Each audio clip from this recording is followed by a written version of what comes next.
Thank you for joining us on another edition of the Coach's Show with the head football coach of North Carolina A&T, Sean Gibbs. I'm Donald Ware, play-by-play voice for the North Carolina A&T Aggies. Up next for the Aggies, the last home game of the season. It's an opportunity for you to come on out and see the Aggies. The Monmouth Hawks will be at Truist Stadium. It's a noon kickoff, so remember that, a noon kickoff. If you're unable to make it out to the game, we're coming on with the pregame show at 11:30 on TobaccoRoadSportsRadio.com, as well as locally on the Light 103.5 FM, 1400 AM, as well as this week on the Sirius XM app. Well, the Aggies went up to Long Island, fell to Stony Brook 38-12. We're going to talk about that. We're going to talk about, of course, the upcoming Senior Day, and then we're going to talk about the Hawks, as we're right now joined by the head football coach of the Aggies, Sean Gibbs. What's going on, Coach Gibbs? Not much. How are you? I'm doing good. Doing pretty good. Your thoughts? 38-12 loss to Stony Brook. Yeah, disappointing. We came out flat and didn't really adjust until it was a little too late. I think they did a great job, from a coaching standpoint. Offensively, they hit us with a lot of tempo. And, defensively, they kind of shut us down for the entire game. But hats off to Stony Brook, well-coached team, classy program, got some good players. But at the end of the day, we got to play better than we did. We got to start faster, and we got to be able to execute in critical moments. You mentioned the starting faster, and you said, hey, we don't have any choice this Saturday. Monmouth, the number 12 ranked team, although coming off a loss to New Hampshire. But the second half was good. Stony Brook didn't punt. They didn't punt. And matter of fact, scored on every possession except for one in the first half, which was a kneel down. Second half was a lot different. Third quarter especially was a lot different. Can you kind of speak to that and the adjustments that you made in the second half? Yeah, we made some adjustments defensively and kind of took a lot of their quick throws away, which gave us a chance. And, I think we did a good job against, that running back the entire game. We weren't as strong, as I want to be against the run. We gave up 113 yards rushing, but that's against a team that really wants to run the football. But for the most part, we did a pretty good job of controlling that back and not letting him get off on us. Taking away a lot of the quick throws, making the quarterback hold on to the football gave us a chance, and then that allowed people like Hood to have a little bit more time to get to the quarterback, and you don't want to give guys like that too much time. And speaking of Hood, Marquise Hood's going to join us a little bit later on in the program, the defensive tackle. Boy, 3 sacks in the ball game, 2 pass deflections, could have had another sack. 8 sacks on the season. He is, really playing well. Just, talk about him and the way he played specifically against Stony Brook. A really, really good football player. A guy that was with us down at Fort Valley, and we were able to recognize his ability, coming out of high school. I couldn't believe that we had an opportunity to get a guy as athletic as he was. And then, now he's been in this league. I think he's showing everybody that he can play this game. And, I think he's having, honestly, an All-American type season. 8 sacks at the defensive tackle position, probably going to, hopefully get to double digits and be a double-digit sack guy from playing inside. That's a special season. It is. And can you speak to how he's grown? I remember the first the second coach's show we did after the Tennessee State game, and you mentioned that, when he's focused, he can really, really play. And, of course, it's played well all season, but especially manifested itself against Stony Brook. Yeah. And, the scary thing about it is he still has so much more inside of him, because he's still not like a great practice player. So once he becomes like a great practice player and a guy that can really maximize his abilities off the field, in the off season, once he gets on the field on game days, he's one of those guys that he's gonna play on Saturday. So once I can get him, or we can get him to really focus on Sunday to Friday and maximizing that, man, the sky's the limit for him. But I also think that hats off to Coach Cord and what he's been able to do with Hood, because I think that's a testament to coaching as well. He's been a major contributor to the success that Hood has had and creating matchups for him, and then allowing him to exploit those matchups. Because like he said when he was up at the podium, there ain't too many people in the country gonna block him one-on-one. You better slide to him. Yeah, especially it got good size, good quickness as an inside guy at 275. And again, he's going to join us, meaning Marquise Hood, a little bit later on. The running game for Stony Brook, you talked about it. And Roland Dempster, a kid, came in having 912 yards rushing. He was averaging maybe 6 yards per carry. You limited him, but not only him, the running game. Speak to that, 113 yards rushing for Stony Brook, but then also limiting both the running game and the passing game of Stony Brook in the second half. Yeah, we would have really limited the running game if we would have executed a little better on some of the quarterback runs. And, one of them was we didn't understand who had the quarterback, so that allowed him to score a touchdown. And then some of the other ones was just us not taking proper angles and tracking the inside hip, getting out of position. So other than that, and that's something small that I know we can get corrected. I think, we got a little better. Now, that's a team that can run the football. And, so to limit them to 113 yards is testament to, again, Coach Cord and Coach Jones and the entire defense. Now, we're going to have to do that again on Saturday. And then the running game, your running. I know we've talked about this, but just kind of your thoughts. I know you're not happy about the 41 yards net rushing against Stony Brook. Yeah, it's just disappointing. Of course, running the football is something that's near and dear to my heart. So, I want to be able to establish a run, and we just haven't been able to do it this year. But, the good thing about it is, God willing, the good Lord is going to give us another chance on Saturday to go out there and compete. So we have opportunity to do something about it. But it really comes down, and this game comes down to blocking and tackling.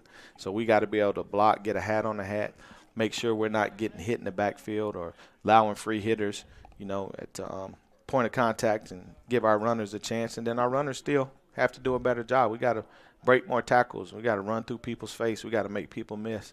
We got to make some special plays at the running back position. It's not all on the offensive line. You got to do a better job of blocking on the perimeter. So anytime you're able to run the football, it's because every single person is doing their job. Quarterback Kevin White, 15 of 24, 180 yards, a touchdown, 2 interceptions. Your thoughts? A couple of drives there in the second half where interceptions happen. I mean, you mentioned this. It's not, you're not saying it's Kevin White. It could have been any number of things, but 2 interceptions did happen on drives you were trying to come back on. Right, back-to-back drives. And the first interception, a guy got beat and hit Kevin, and that forced the throw to go a little high, and they were able to pick it off. So definitely not putting that one on him. But the second interception was a boneheaded play by Kev, and there's no other way around that. We can't do that. You got to be more responsible with the football at the quarterback position. So, that's a play that I know he wishes he had back, and that's a play that he can't make. We can't put the team in positions like that, being careless with the football. So it's a number of things that we can work on, but I still have extreme belief. I'm confident in Kevin and his ability, and I think he can lead us to win some football games.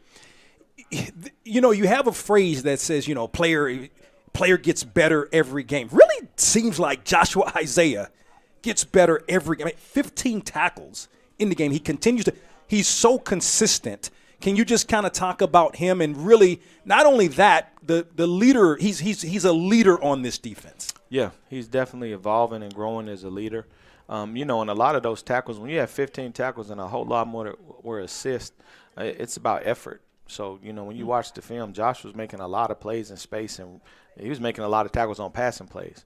So that's him running to the football. Now, when we can get everybody on our defense playing like Josh Isaiah and Hood and Tim Alderman, we're going to be a really good defense.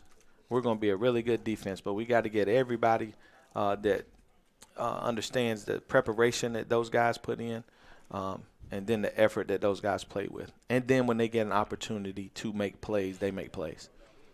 How healthy are you? We saw your left tackle, Gabe Navarro, go down. We saw Tim Alderman down a little bit in the game.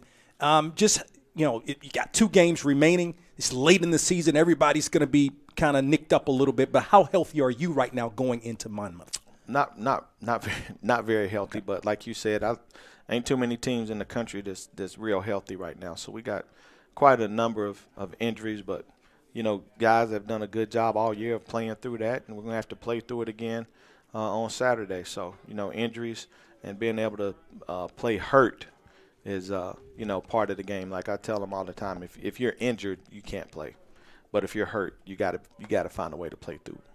And then I've when your left tackle goes down, I watch it. I believe it was Tommy Garcia that came in. Mm-hmm. I was watching specifically because you want to see big guy.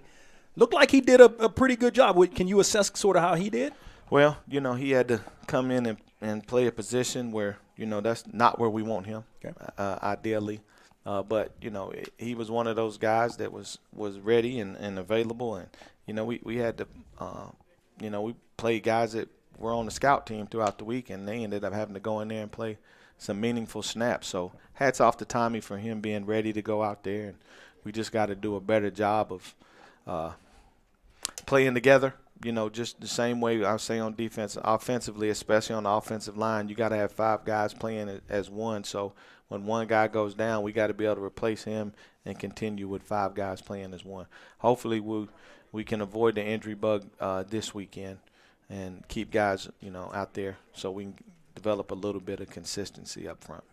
As we transition to Monmouth, it's going to be senior day, 19 seniors, some of which were here when you were here before, as an assistant coach. Just kind of talk about that and what these seniors and some of these seniors have meant to the program. Oh, man, those guys mean a lot. They've been through a lot. They've had to sacrifice a lot. And, like I said at the beginning of the year, some of these guys had opportunities to move on to, a lot of people would see as a better situation, and they chose to stick it out and stay at A&T because of the love they have for their teammates and for the university. So, those guys are going to be missed. I just hope and, I'm going to demand this week that our guys go out and do everything we can in our preparation so we can send these guys out the right way. Yeah, I mean, guys, I don't want to – I won't point anybody – look, Aaron Harris been in the program a good little while. You got a couple of guys that have been, around here quite some time. So that, that's going to be an emotional day, I would think, for them as well. As we move on to Monmouth, number 12 in the country, coming off the loss to Maine, 8-2 on the season. Just give us your overall thoughts on Monmouth. Really good football team. Really good football program. Coach Callahan's been there 33 years, I believe. So, they have a culture that's established, a standard of way of doing things. And they're really, really good on offense. But speaking to the program, they have the leading rusher in the country this year. But if you go back probably in the last 10 years, Monmouth always has somebody that's up there ranked nationally in rushing. So they have a system, they have a program, and they do a good job of recruiting and developing these running backs. And this Nelson kid he's a special one. So you got the number 1 scoring offense, number 1 total offense, number 1 passing offense, number 1 rushing offense, red zone and third down offense in the CAA. So it's going to be a tremendous challenge for us. They're really good offense, even with their starting quarterback down. They're still one of the most explosive offenses in the country. So they're really good on offense, but I've also been impressed with them defensively from a number standpoint. If you look at the stats, it's not going to blow you away, but when you pop on the film, you see guys that fly around, they're fast, they're physical, and they're very opportunistic. They create a lot of turnovers, and they score points on defense. So it's going to be a challenge. I looked at the stats. Monmouth's attempted just one field goal this year, to your point, 15 of 30 on fourth down conversions. You mentioned defensively, got a couple of ends, Josiah Graham and Lester Lamont, who have combined for 17 sacks on the season. Your thoughts on those guys as ends in particular? They get after it. High motor guys, high intensity guys, good against the run, and they can get after the quarterback. But it's their entire defense. They're physical. They play a physical brand of football. It's one of those teams I enjoy watching play, kind of like a Stony Brook. They're well coached. They play hard. They play the game the right way. And everybody that's a competitor in our program is looking forward to playing a game like this. We can learn a whole lot from this, and we can challenge ourselves and see how far we've come. So I can't wait until Saturday to get out there and compete against them. You mentioned can't wait. I mean, the receiving core for Monmouth is really, really good, regardless of who the quarterback is. Could be Frankie Weaver this week. He's played the last couple of weeks. But now your secondary is pretty good. You've got an Aaron Harris playing in his last game. You've got some guys. I know those guys, I'm sure, have got to be super excited, maybe haven't played against an offense like this all year. Right. And I think, we've played some really good receivers, but these receivers are a different style. Okay. Number one, can fly. I mean, he can absolutely fly. And he's a guy that, can get jet sweeps and stuff like that. So it's going to be a challenge. Now we're playing against guys that can really run some speed. So it's going to be a great challenge for those guys. But this is a game for a guy like Tyler that, relies on his athleticism where, this should be a really good matchup for him and Aaron as well. But, Tyler, these are the type of receivers where he matches up better than, the bigger, more physical guys where he can get out there and run and use his athleticism and doesn't really have to worry about a guy overpowering him. So it's going to be a good matchup. I know a lot of people don't give us a chance, but I think our guys are going to go out and surprise some people. Yeah, you mentioned Tyler Howard. I mean, how have you seen him grow? Respect. He doesn't. He's a freshman. He doesn't really know what he's doing. Right. Because but how have you seen him grow all season? Well, he's grown. He doesn't know that he don't know. Right. So sometimes that's a good thing. Right. So a lot of times with those freshmen, they're not really caught up in the moment. They're just out there having fun and playing the game. But I've seen him progress tremendously throughout this season, and the future's bright for him.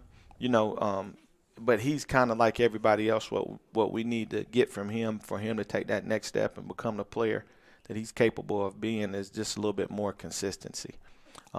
And that starts in practice, just being more consistent in practice and perfecting the craft and understanding where your help is, understanding when you need to be inside leverage, outside leverage, over the top, all that type stuff. It's just the little things. And Coach McCray has done a great job with Tyler.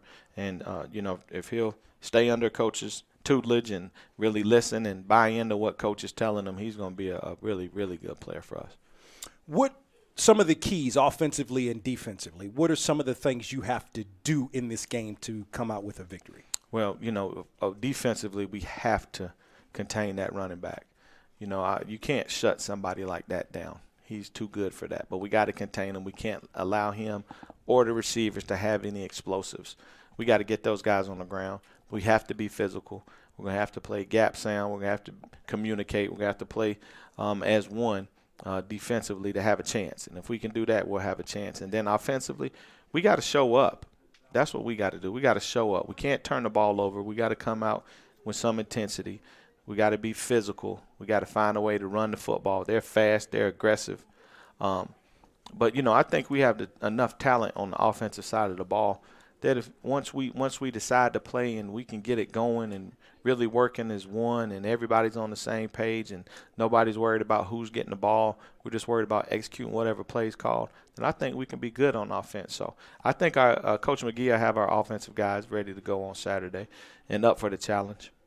Nelson Lane, he may get some time this week, quarterback? He's going to play. Okay. He's going to play. What are you looking to see when it's his opportunity? What are you looking to see from him? Him use his playmaking ability. Okay. Play within the system. When you have some throws and they're there, make the throws. If it's not there, don't be afraid to use your athleticism. He's one of the fastest guys in our conference at any position. He's a big, strong kid that can really run. So, I just want to see him and Kevin as well use more of that athleticism when things break down, because they're going to break down. But in today's game, as I watch college football every Saturday, I see a whole bunch of quarterbacks making plays with their legs, extending plays. So that's what I like to see more out of those guys is, be the athlete that you're capable of being. What's the messaging have to be this week and then prior to the game to try to get this team to come out to a faster start? That we have to start fast to give ourselves a chance. We can't allow these guys to get any momentum or it's going to be a long day. So we have no choice. We got to come out fast. We got to start fast. That starts in practice. We got to make sure we're coming out with the proper energy and intensity in practice so that can translate to the game. And, starting fast doesn't necessarily mean go out and score 21 points in the first quarter. It just means make sure that we don't allow them to get a big lead on us, make sure we're matching their intensity, make sure we're moving the ball, flipping the field. If we're not scoring points, at least flipping the field and making them drive the long way and giving ourselves a chance. So just playing complementary football. We can't have a start where the offense is rolling and the defense isn't, or the offense ain't playing good, but we need both sides of the ball. We need all three phases to be ready to go on Saturday from the start to the finish. And then any last words, Coach Gibbs? Just excited. I want to thank the seniors and their parents because, a lot of times we don't thank the parents enough, but thank the seniors and their parents for sticking by their sons and supporting them through this through this ordeal and through the good and the bad. And, Saturday is the last time they'll be able to play, at home. So, I just want to thank them and let them know how much we love them and appreciate them. And we're going to work our butts off to send them out the right way. Give it up for Sean Gibbs, the head football coach of the Aggies. Up next here on the Coaches Show, defensive tackle Marquise Hood. Welcome back to the Coaches Show. Up next for the Aggies, as mentioned, the Monmouth Hawks come into Truist Stadium. It's a noon kickoff. We want to see you out there. It's the last home game of the season. It's the last game, or home game, that is, for 19 seniors on this Aggie program. NCATAggies.com, NCATAggies.com for ticket information. We want to see you out there at Truist Stadium. We're joined by a young man who, you talk about a dominating football game. 3 sacks as an interior lineman, knocked down a couple of passes, as a matter of fact, against Stony Brook. He's a junior from Decatur, Georgia. He is Marquise Hood. He joins us here on the Coaches Show. What's going on, Marquise? What's up, y'all? How you feeling, man? I'm feeling good. Just your thoughts. Tough loss to Stony Brook on the road on Saturday. We came out flat, like Coach said. We came out flat. We gave up a lot of quick passes. So the second half, we started pressing them. We started getting after the quarterback. Yeah, and what were some of those adjustments you all talked about at halftime? Because again, if we're doing this and looking at this in the second half, really it was 7-0 in the third quarter. A&T wins, and then 7-7 in the second half. They ended up scoring a touchdown. What are some of the adjustments that were made in the second half? We just start playing our game up front. Like at first, the D-line wasn't getting no pressures on the quarterback. So our D-line coach just said, play your game. Y'all go out there and play our game. We all we got right now. So, and then when Tim went down, I know I had to step up and make some plays because the younger D-lineman group, they look at me as the next leader on the team. So I just had to step up in that aspect.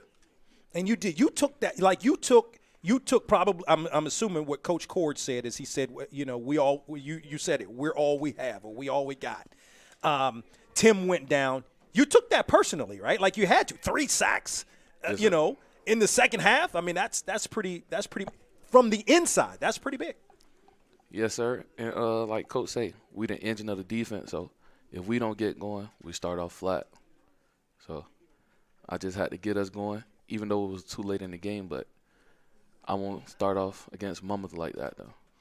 I was going to say, how does that get you fueled for the next game? Like, okay, we didn't win, but if you want to see improvement. So second half, definitely. I'm talking about the team.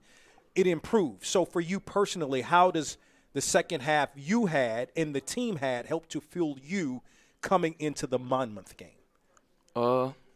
We the engine, like the D-line as a whole, we the engine of the group. So if the D-line playing trash, they going to hit it up the A-gaps and have whatever they want. So we start off fast, we start off hot. The linebackers going to do what they do, Josh Isaiah, Cam, Aaron, they going to do what they do on the back end. So we get pressure on the quarterback, we'll stop all that. You know, it's interesting. Coach mentioned a couple of weeks ago the game against Campbell. you and Tim, you know, obviously teammates at Fort Valley State for a couple of years, and you guys had some really big plays towards the end of that game. Can you kind of speak to that and really how you and Tim Alderman feed off of each other? Yeah, so what we do is, like, on long distance, like 3rd and long and stuff like that, we just say meet you at the quarterback. We get on opposite sides.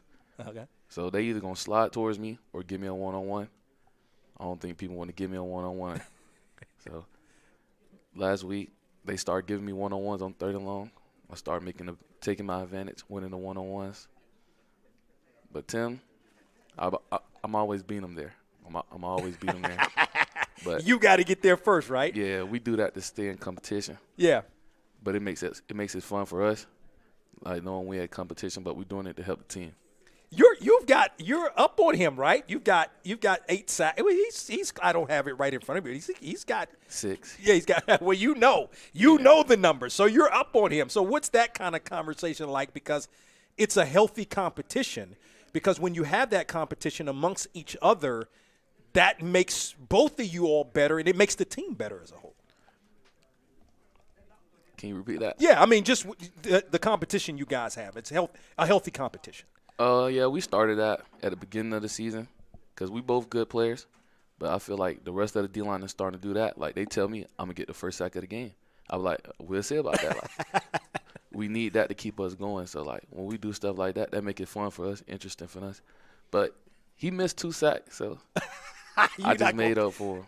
Oh, okay. So so you're saying 2 of the sacks you had, he should have had them, or he missed 2 others? No, he missed 2 others to put him in front of the lead. Okay. But we talk about it all the time, so it's just like competition. Okay. We stay in competition. That makes us better players for each other. Yeah. How are you growing? You know, how are you growing? You know, it's a new environment, you know, for you. Assuming been in Georgia all your life from Decatur, then you played at Fort Valley State.